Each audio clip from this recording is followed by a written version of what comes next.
नमस्कार, मैं हूं कुमार अनिल।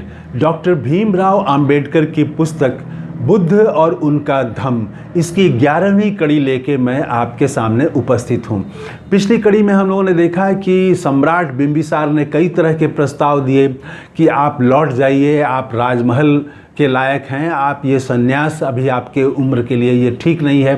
तो सिद्धार्थ ने वो मना कर दिया और सिद्धार्थ ने जो बात कही उसमें एक बात सिर्फ मैं दोहराना चाहूँगा कि सिद्धार्थ ने कहा कि मैं दुनिया से कलह मिटाना चाहता हूँ। ये जो संसार में कलह है, दुख है, ये मुझे सालता है, ये मुझे परेशान करता है। मैं दुनिया से इसी को समाप्त करना चाहता हूँ और ये बहुत बड़ा कार्य है और इस कार्य के लिए पृथ्वी का कोई राज तो छोड़ दीजिए, मुझे दिव्य लोक का साम्राज्य भी मिले तो भी मैं वो नहीं लूँगा और यही काम करूँगा। मतलब स्वर्ग भी अगर मिल जाए उनको तो भी वो ये काम करना नहीं छोड़ेंगे। दुनिया में जो कलह है, अशांति है, वो दूर करना चाहते हैं। तो बिंबिसार ने शुभकामनाएं दी और कहा कि आप अपने मकसद में सफल हो और उसके बाद बिंबिसार लौट गए।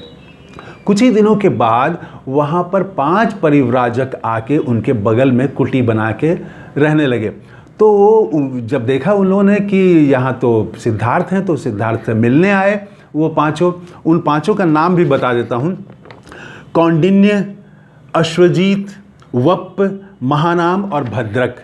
ये 5 थे और इन लोगों का भी सवाल सिद्धार्थ से वही था कि आप तो युवा हैं, आप महल में थे, इतने आप सुंदर हैं, आपको तो दुनिया का सुख भोगना चाहिए, आपने संन्यास क्यों लिया? तो इसके बाद सिद्धार्थ ने अपनी पूरी परिस्थिति बताई कि किस परिस्थिति में उनको कपिलवस्तु छोड़ना पड़ा और वो संन्यास उनको लेना पड़ा।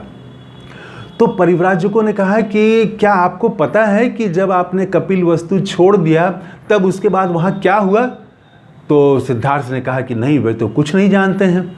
तो उन लोगों ने बताया कि आप जब कपिलवस्तु से आ गए, इधर संन्यास लेके जब आपने छोड़ दिया कपिलवस्तु, तो पूरा शाक्य जो है समाज वो आंदोलित हो गया। लोग जो है रोज़ जुलूस निकालने लगे, प्रदर्शन करने लगे। वो जुलूस और प्रदर्शन आज जो होता है, प्रतिवाद होता है सरकार के खिलाफ मांग के लिए, तो वो उस 2500 साल पहले भी होता था। तो और सिद्धार्थ ने भी वो कपिलवस्तु छोड़ते समय कहा था कि लोग जब साथ में वापस आ रहे थे, उनके पीछे पीछे चल रहे थे, तो कहा था कि आप मेरे पीछे मत आइए, आप दबाव बनाइए कि वो युद्ध नहीं हो। तो वही हुआ। सिद्धार्थ के कहने के अनुसार ही वहाँ की जनता सड़कों पर आ गई और जुलूस प्रदर्शन होने लगे।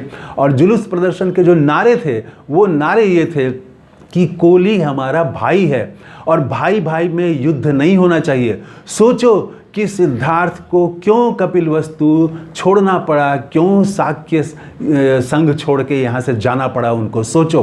तो युद्ध विरोधी प्रदर्शन हुआ। आज भी होते हैं युद्ध विरोधी प्रदर्शन। आमतौर से युद्ध का जब माहौल होता है तो जो शासक होते हैं वो पूरा युद्ध का माहौल बना देते हैं और जनता को उग्र कर देते हैं। लेकिन कई देशों में ऐसा भी उदाहरण मिला है कि देश की जनता अपने ही शासकों के खिलाफ, ऐसे उदाहरण कम हैं, लेकिन अपने ही शासकों के खिलाफ उन्होंने युद्ध विरोधी प्रदर्शन भी किए हैं कि युद्ध नहीं लड़ना चाहिए, युद्ध जो है किसी के लिए भी लाभदायक नहीं है।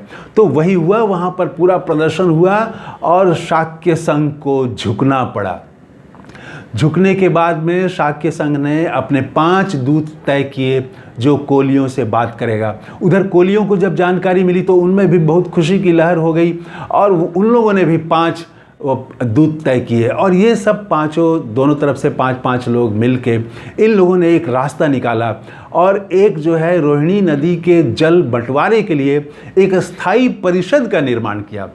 जैसे आज भी है, कई जगह नदी जल विवाद होता है तो स्थायी परिषद बना हुआ है, केंद्र सरकार का भी बना हुआ है।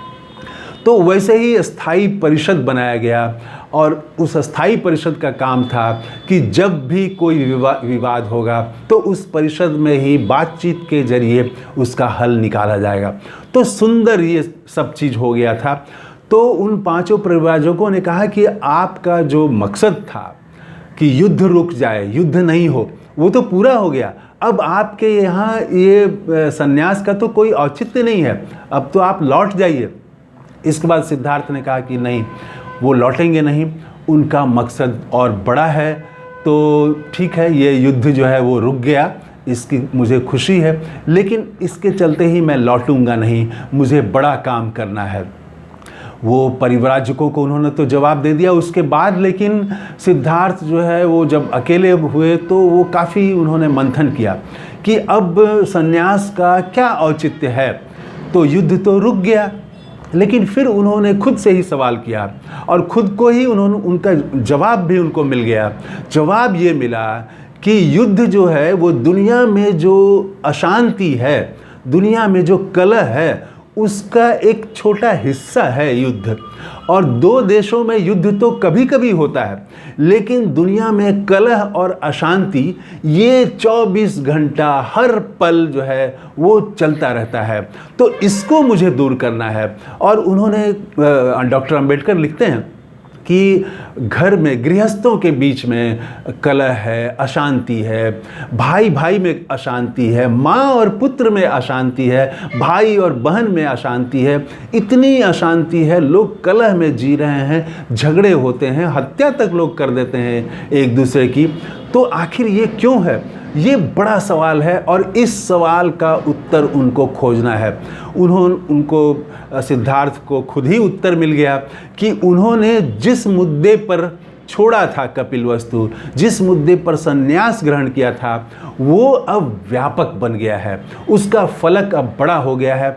अब सिर्फ युद्ध रुक जाने से ही उनका लौट जाना ठीक नहीं है। और उन्होंने तय किया कि अब जो है वो शांति की खोज में अब और आगे बढ़ेंगे और सबसे पहले जितनी परंपराएं हैं पहले से और जितने भी विचार हैं उन सब का परीक्षण वे खुद करेंगे।